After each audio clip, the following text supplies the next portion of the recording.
je sors d'une séance de coaching là, trop envie de te partager ce qui a été dit et vu, parce que c'est trop important et ça nous concerne tous et toutes. Alors en fait, je suis avec une entrepreneuse qui a tout plein d'idées, tout plein d'envies pour développer son activité. Et elle a vraiment des belles opportunités et tout lui donne envie et elle est capable de tout faire, d'un point de vue technique du moins. Donc voilà, donc elle me dit, moi je ne veux pas choisir, je veux tout faire. Ok, trop bien, vas-y dis-moi, fais-moi la liste de tout ce qui te vient là, tout ce que tu as envie de faire et toutes les opportunités qui se présentent à toi en ce moment. On fait la liste, en n'oubliant pas bien sûr tout ce qu'elle est déjà en train de faire actuellement, tous les engagements qu'elle a déjà pris, etc.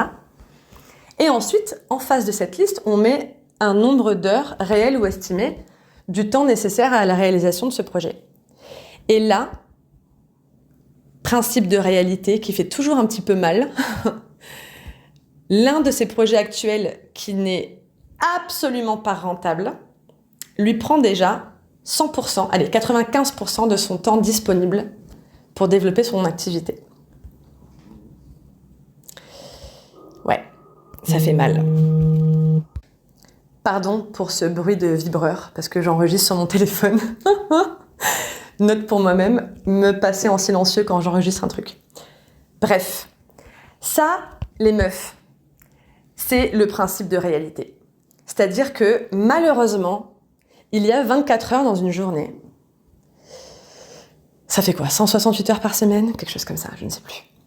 Et il y a des choses incompressibles, genre faut qu'on dorme, faut qu'on mange, faut peut-être s'occuper des enfants, s'occuper un peu de la maison, s'occuper un peu de son corps, des trucs comme ça, quoi. Des fois aller voir le docteur, des fois... Là.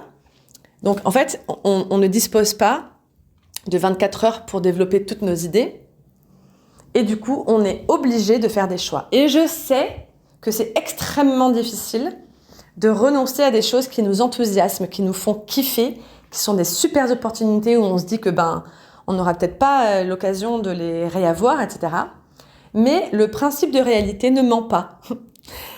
On ne peut pas tout faire. On ne peut pas tout faire. En tout cas, pas en même temps.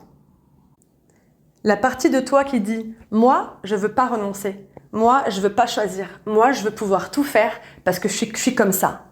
J'ai décidé, je me raconte sur moi-même que je suis une personne qui aime et qui s'épanouit dans la pluralité. » Eh bien ça, c'est une partie de toi qui n'est pas adulte. C'est une partie de toi qui est complètement déracinée de la réalité.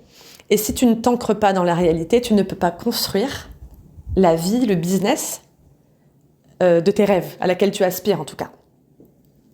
La toute première étape pour pouvoir atteindre des objectifs et être satisfaite de ce que tu fais, de ce que tu es, de ce que tu réalises, c'est de faire avec la réalité. Donc on a fait l'exercice là avec cette personne en séance. Ne te bride pas, reste avec la partie un petit peu enfantine de toi, liste toutes ces choses qui te donnent du plaisir, qui te font envie, et puis ensuite tu changes de casquette, tu prends ton rôle d'adulte et tu regardes de combien de temps tu disposes réellement, de temps et d'énergie d'ailleurs, parce que on peut avoir le temps mais pas l'énergie, et c'est normal parce que nous sommes des humains et pas des machines. Ça c'est le principe de réalité. Et tu te dis, ok, donc maintenant que je sais dans quel environnement je suis, de combien de temps je dispose, de combien d'énergie je dispose, quels sont mes engagements, quelles sont mes possibilités réelles, je commence par quoi? Je vais faire d'abord ça, et puis ensuite je pourrai faire le reste. Si tu décides de rester, de te raconter encore sur toi que toi non, toi tu es celle qui ne veut jamais choisir et ne jamais renoncer, il y a de fortes chances qu'on se parle à la fin de l'année et que tu en sois toujours au même point. Que tu te sentes toujours frustré parce que tu n'avances pas ou pas aussi vite ou pas aussi bien. Tu n'as pas les résultats que tu espères, que tu attends. Voilà, je crois que j'ai tout dit. Si tu as envie de t'ancrer dans la réalité, voilà, il y a des choses pas rigolotes à faire mais essentielles qui consistent à prendre une feuille ou un tableau Excel. Surtout, ne tombe pas dans le piège de te faire un joli planning coloré, calendrier annuel, ou tableau croisé dynamique, tu prends un truc le plus simple et le plus moche possible et tu notes. Chaque jour, voici ce que je dois faire. Chaque semaine, voici ce que je dois faire. Chaque mois, voici ce que je dois faire. En face de chaque ligne, tu rentres un temps, une durée.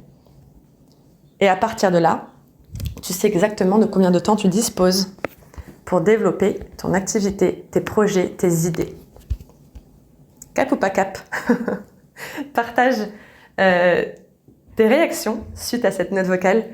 Eh bien, en note vocale, sur Instagram, marion.arnaud, ou juste en dessous de l'épisode en commentaire. Et je te souhaite une belle journée, soirée. À très vite, parce que j'ai sûrement encore plein de trucs à te dire.